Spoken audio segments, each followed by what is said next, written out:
What is up, people of YouTube? I'm your host Vernon. This is Breezy Point. Let's fish that.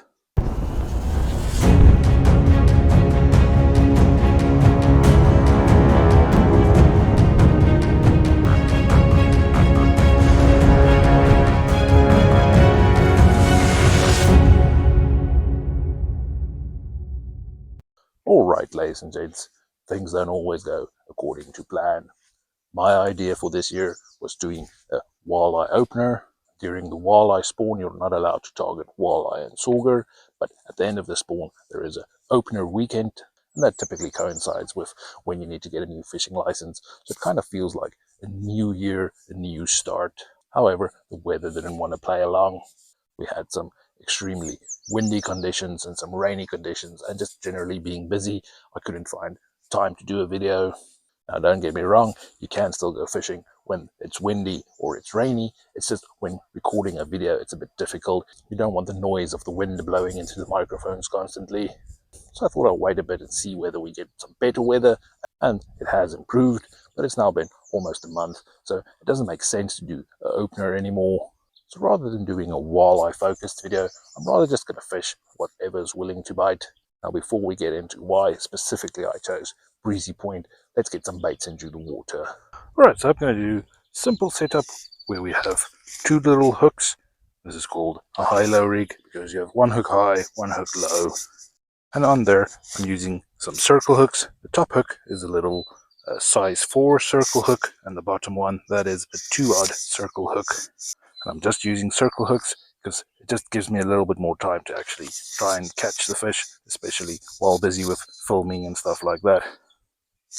Now on the top hook, I'm going to be putting some frozen bait fish, and on the bottom hook we have a little piece of night crawler. Might use some bigger night crawlers as well. At the bottom of my rig here, I have a 4-ounce lead weight. Now, I just want to point out that this specific lead weight is actually made for fishing in the ocean, on sandy beaches. The idea being these little points grab into the sand and it doesn't wash around or move around. It's not something that you're going to find in stores around here. But I want to be using this to see whether we can get this to stick into the mud, maybe not move around in the current. The current does not look as strong, but this is still a river and it does flow quite a bit. But the idea is being a heavyweight, getting out as deep as possible, seeing if we can find the middle of the channel where the fish should be moving around. Alright, so we have our baits out into the water. If something grabs it, we'll see the rod moving. So now we can just relax. One thing I want to make very clear is that I'm not an experienced walleye fisherman. I didn't grow up in these parts. My father or grandfather didn't teach me years of learned experience about where the fish are and where they go and how they move around. All of that I'm trying to figure out on my journey out there.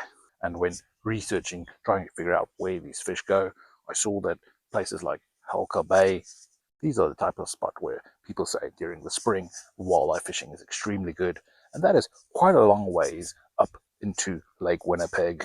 That is a bit of a strange idea to me, because we know that these fish tend to go up into the rivers, go looking for spawning grounds, somewhere where you have fast moving oxygenated water, somewhere like Lockport. That is why during the spawn season you're not allowed to fish at Lockport. Now when these fish finish with their spawn, they kind of move away because they don't want to be feeding on their own young, so they kind of move out of Lockport. But I didn't know that they went that far up into Lake Winnipeg. Of course, Lockport isn't the only spawning grounds. Maybe they're also spawning in the Winnipeg River, but I would think the fish are scattered all about. If you know more about that, please go down in the comments and tell me. Now that brings me to the question, why am I picking Breezy Point?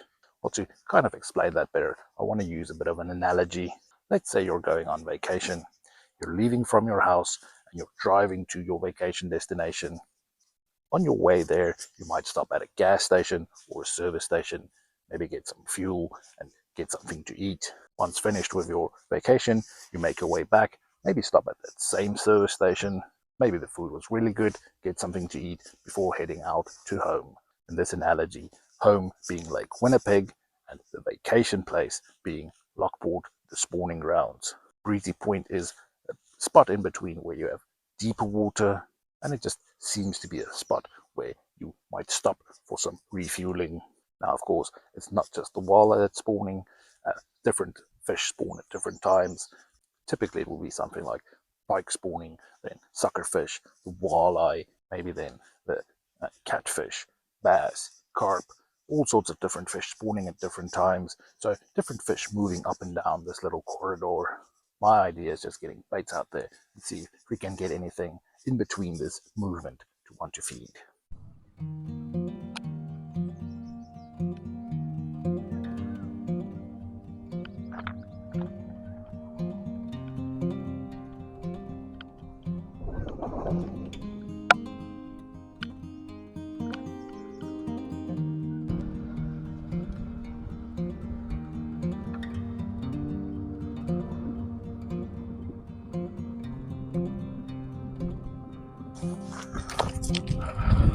Alright, we finally have a fish on. Was hoping we could get some fish before it gets windy. Oh, and it just popped off. You could feel it breaking loose. That is now the third fish lost today.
Alright guys, it is quite ironic that at the start of this video I said that things don't always go according to plan.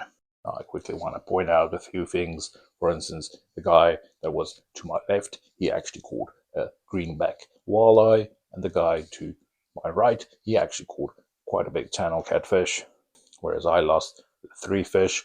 Now the first fish I caught, that one actually just came off the hook, and I am using circle hooks. The second fish, that actually completely broke the hook. And the third one, of course, that is where the line goes through the hook, that actually broke, and we lost the hook and the fish. Now normally this wouldn't be a problem. I'll just continue fishing. At some stage you're bound to get some fish at least.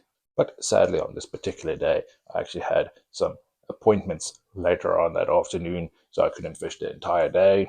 And I simply just rage quit at that point. Now, I want to point out that when I make these videos, I have to make 11 of these videos to get the 12th one for free. 11 videos gets me enough money so that it pays for the 12th video.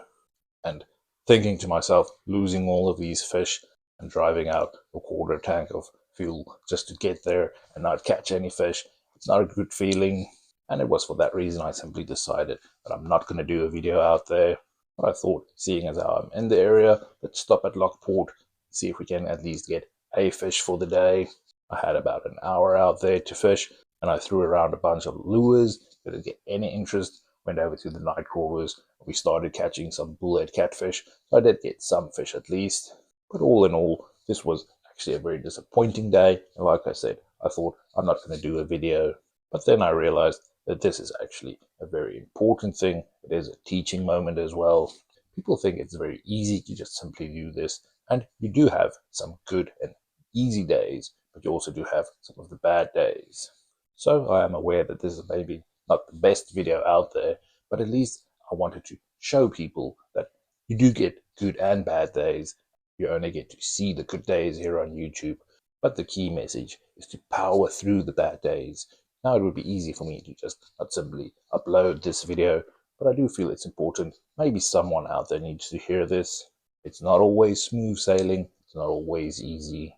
All right, but enough said, and thank you for all the support. If you want to, please give a like, leave a comment, and thank you for allowing me to keep it real here on the channel.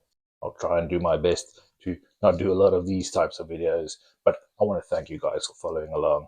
And like always, I'll see you next time.